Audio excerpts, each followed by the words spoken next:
Assalamualaikum warahmatullahi wabarakatuh. Kami dari kelompok yang membahas studi kasus Pondok Pesantren Tahfiz Yatim Duafa Al Furqon di Bojong Soang. Nah, di sini eh, beranggotakan saya sendiri Raffi Musyafar Rabbani, lalu ada Alfiansa Habib Putra dan Reva Maulana Ano. Di sini proposal jurnal kami dengan judul Model Kewirausahaan Sosial Pendidikan Islam. Next. Nah, terkait latar belakang dan urgensi, yang pertama-tama ada realitas dan masalah sosial. Tantangan kemiskinan dan keterbatasan akses pendidikan berkualitas bagi anak yatim dan duafa masih menjadi isu kritikal di pedesaan Kabupaten Bandung. Lembaga non-profit seringkali mengalami kendala keberlanjutan operasional karena ketergantungan dana pihak dari dana pihak ketiga. Lalu, kesenjangan penelitian.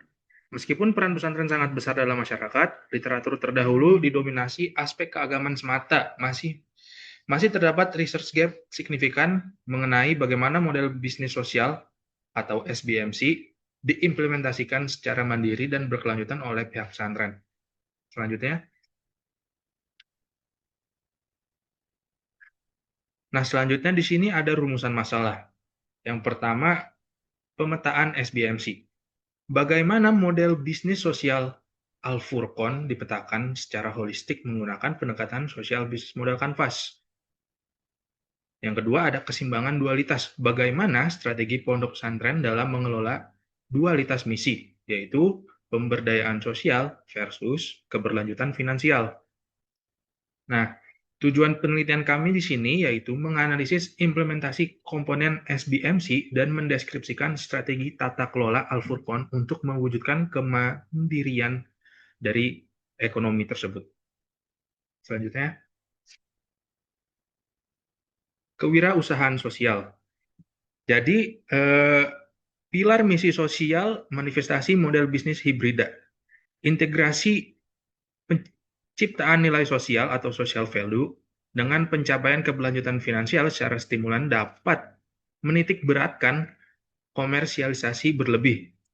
Nah, di sini misi sosialnya yaitu menyelesaikan isu masyarakat melalui penyediaan asrama dan pendidikan gratis. Inovasi sosialnya yaitu pengembangan metode tahfiz Al-Quran yang dipadukan dengan keterampilan hortikultura. Lalu, pilar keberlanjutan usaha. Unsur pokok model berkelanjutan.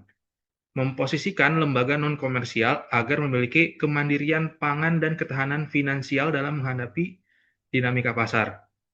Dari segi keberlanjutan finansial, yaitu menghasilkan pendapatan internal melalui unit usaha agribisnis mandiri. Jadi tidak selalu bergantung terhadap dana dari eksternal. Lalu selanjutnya ada orientasi nilai ganda, yaitu keseimbangan dinamis antara pertanggungjawaban sosial publik dengan akuntabilitas finansial. Selanjutnya, landasan teori SBMC. Pengembangan BMC diformulasikan sebagai perluasan dari bisnis model kanvas. SBMC didesain khusus untuk mengukur bagaimana organisasi menangkap, mengantarkan, dan menginvestasikan kembali nilai sosial yang dihasilkan ke komunitas sasaran. Di sini ada 4 pilar utama, memetakan 9 blok krusial yang terbagi dalam pilar implementasi, yaitu aktivitas kemitraan sumber daya, nilai sosial, yaitu value proposition, pasar sosial, yaitu hubungan, segmen, dan saluran, dan yang terakhir finansial, yaitu struktur biaya, dan arus pendapatan. Bagian metodologi penelitian, desain penelitian, pendekatan kualitatif, deskriptif dengan metode studi kasus mendalam. Yang kedua ada lokasi sampel. Lokasinya ada di Soreang Kabupaten Bandung dan pengumpulan data wawancara langsung observasi lapangan. Yang terakhir analisis data, model Miles dan Huberman, kondensasi data penyajian verifikasi akhir. Jadi next. Dari profil Pondok Al Furqon, visi pendidikan dan kemanusiaan didirikan sejak tahun 2016 di Soreang, Kabupaten Bandung, berkomitmen kuat menyediakan pendidikan agama dan umum 100% gratis, membangun karakter anak yatim, dan duafa agar mandiri secara ekonomi, cerdas secara intelektual, dan matang secara spiritual. Kondisi operasional terakhir tahun 2026. Saat ini, Akhir membina dana menampung 113 santri yatim dan duafa yang seluruh kebutuhan primer dan biaya akademiknya ditanggung penuh oleh yayasan. Memiliki sarana asrama 3 lantai, ruang belajar memadai, serta pengelolaan pertanian mandiri sebagai bekal keterampilan santri. Next. Data kunci operasional. Jajang pendidikan. Ada taman anak-anak atau TK, SD, SMP, SMA, hingga perguruan tinggi terpadu. Biayanya itu gratis penuh. Tempat tinggal, pangan harian, fasilitas belajar. Target hafalan minimal 2 juz per tahun. Presentasi santri terbaik mencapai 15 juz. Kemitraan strategis Baitul Khadijah Nusantara sebagai aliansi penguat pengembangan program. Program utamanya ada life skill budidaya pertanian mandiri basis ketahanan pangan internal. Next. Matrix Canva SBMC.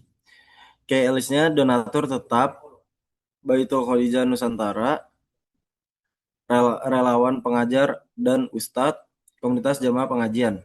Kayak aktifnya pendidikan, Tahfiz Al-Quran Insentif, program agribisnis, hortikultura, K Research, gedung pondok 3 lantai, sawah, dan lahan pertanian. Yang terakhir SDM pengajar dan pengurus.